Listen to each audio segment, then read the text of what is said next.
Bill Frelick, thank you so much for joining us on Upfront. My pleasure. Bashar al-Assad has fled Syria, marking the end of a 13-year war in the country. Since his ouster, more than a dozen European countries, including Austria, Germany, Belgium, Finland, Ireland, Greece, Norway, they've suspended asylum procedures for Syrian migrants. Austria is even offering a 1,000 euro incentive for migrants to leave and is preparing a deportation program. What do these moves mean? What are their significance? Well, deportation should be out of the question. I mean, it's just way, way too early to talk about forcibly returning anyone to Syria. This is a completely unstable situation. It's volatile. You don't know what direction things are going. Humanitarian needs in the country are off the charts. They haven't begun any restoration, rehabilitation, any ability to reintegrate people at this point. Suspended decision-making, that's acceptable, but to deport anyone at this time is completely unacceptable. Do you expect and I think that's the red line that we need to absolutely be making. Do you expect us to cross that red line? Do you expect a mass deportation of Syrians? The expectation, I mean, we hope not, certainly. Yeah. I think what you're going to see is this mix of, you have people that are spontaneously returning, you have people that want to return, that want to voluntarily repatriate, and that would, grab the chance to get 1,000 euros to be able to go home if that's what they want to do anyway, of course. And it is the human right of any person to return to their country. That's a basic right, even to return to danger. But the fact that one person wants to go back and chooses to go back now shouldn't greenlight forcing other people back, because other people, every person has different personal circumstances. There's general conditions that nobody knows what's going to happen tomorrow or next week or next month. And so for the most part, what we're looking at when we talk about voluntary refugee repatriation is, can you return safely in dignity? Are the conditions favorable for return? And there's a concern about safety. I mean, mine clearance, yeah, and the remnants of explosive devices that are still there. Not to mention just the destruction, the devastation of the country. What do you have to go back to if you don't have potable water, you don't have electricity, you don't have a roof over your head? One of the things that troubles me a bit is the amount of anti-immigrant rhetoric. Europe has certainly seen a surge in that kind of rhetoric. In Germany's upcoming snap elections in February, for example, migration has emerged as a top issue, with some politicians taking a hard stance on refugees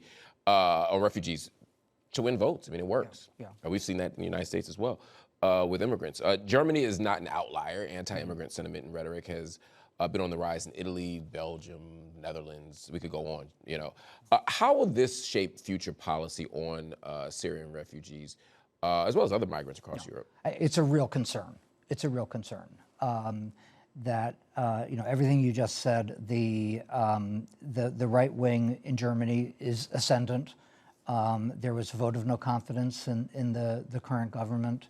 They are going to be having snap elections in an election season, as we've seen here in the United States, where scapegoating of immigrants and refugees, vilifying them, distorting, one crime is committed and suddenly everybody is stigmatized in that population. We saw it in 2015 as well, when a bunch of Syrians came into Europe. Yeah, exactly that sort of thing. So you've got all that sort of stigma, all that scapegoating, which politicians are going to weaponize for votes and to scare people into voting. I mean, fear-mongering is unfortunately something that goes with the territory. Yeah. So it's a real concern. It's a real concern. But hopefully there is an understanding of two things. One is rule of law, and that there are procedures that are there for a reason.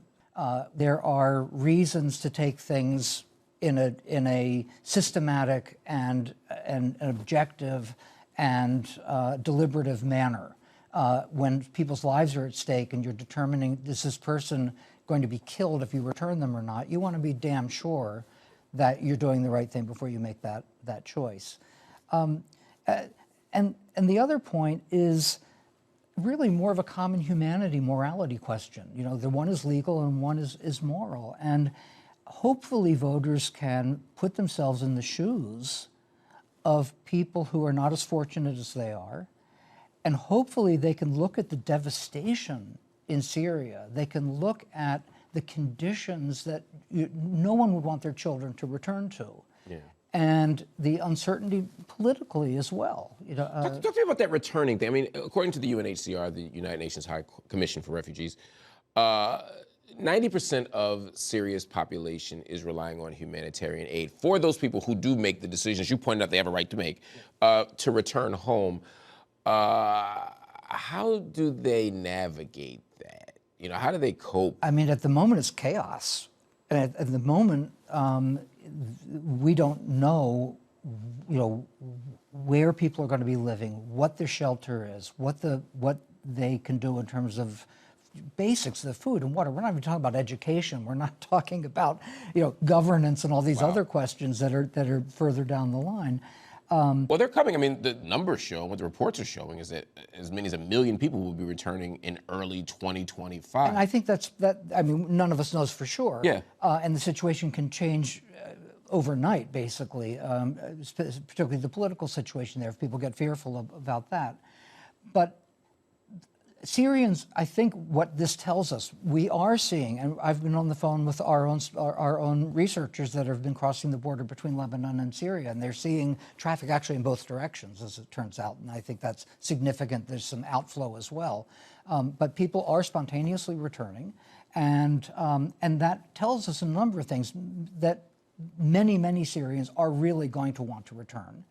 And they're going to want to contribute to their own reconstruction of their own country, to rebuild this country, in many cases, you know, clearing that rubble themselves and building their homes back with their own two hands. But they need the resources to be able to do that. Absolutely. I mean, there's the issue of resources, there's the issue of displacement, as you're talking about. There's the very real danger of, I mean, you're talking about like actual mines, like all that stuff is considerable. There's also the question of political persecution. Yeah. That's something that people are facing and have faced in Syria for a long time. If all these people are returning home and they're facing, and they've always faced political persecution, at least in recent history, what happens now when the major players sort of shift? The main players in Syria right now that control large swaths of territory, we can talk about Tahrir al-Sham, HTS, the National Syrian Army, the Syrian Democratic Forces. They've all been accused of human rights abuses. They've all been, yeah, you're right, to be sure, to be sure. Despite the recent reassurances from those newly in charge that they're going to respect the rights of minorities, could we see more people fleeing Syria in fear of persecution? I mean, we are hopeful.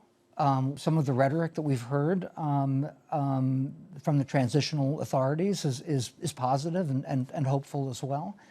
But we do need to be on the lookout for repression, for retaliation, for you know, the rights of minorities, the right of, you know, political opposition. And that's taking into account that there should be accountability for people that tortured, you know, for people that committed crimes under the previous regime. You know, we're not saying to do otherwise, but you do it in a deliberative and orderly manner. And you know, we're talking about a country that really doesn't have a constitution to speak of, or needs a whole new governance structure. For sure, it's been decades of the Assad family regime. I think it goes back about 50 years. Yeah, between Hafez and Bashar. How confident are you that minority groups won't be persecuted? I'm thinking specifically about ethnic and religious minorities. Well, I mean, as I mentioned, I was just on the phone with Human Rights Watch people that were on the Lebanon-Syria border, and they were, you know, talking to people that were crossing from Syria into Lebanon, and it could tell from their accents that they were coming from the Latakia, the coastal area, you know, probably Alawite minority people, and that are afraid, you know, frankly. And so that's going to be something that everyone's going to be watching very, very closely. But I think there also has to be the openness of neighbors that are feeling exhausted themselves. I mean, we talk about compassion fatigue. A country like Lebanon, a quarter of its population has been a refugee population, and they've just had, with the Israeli incursions in the south. So this is a country that's reeling on many different fronts, and yet we're saying to Lebanon, you need to be patient, you need to be open, you need to continue to be open to new influxes of refugees, even as other people are leaving. And there will be people that have been there for a long time, that have been in opposition to Assad, that are still going to need to take a wait-and-see approach. And I say this to the Europeans: if if you're complaining, look at what look what Lebanon's dealing with. The capacity of Europeans to integrate people, to process claims, and to actually take advantage of the benefits that refugees can provide in nursing, for example, and labor shortages in Germany, where Syrians are actually well-educated, many people with professional backgrounds that came in 2015, 2016, 2017, that have really contributed to Germany, particularly in the service areas and in healthcare. And we shouldn't discount that refugees are not entirely a burden. Bill Frelick, thank you so much for joining me on Upfront. My pleasure.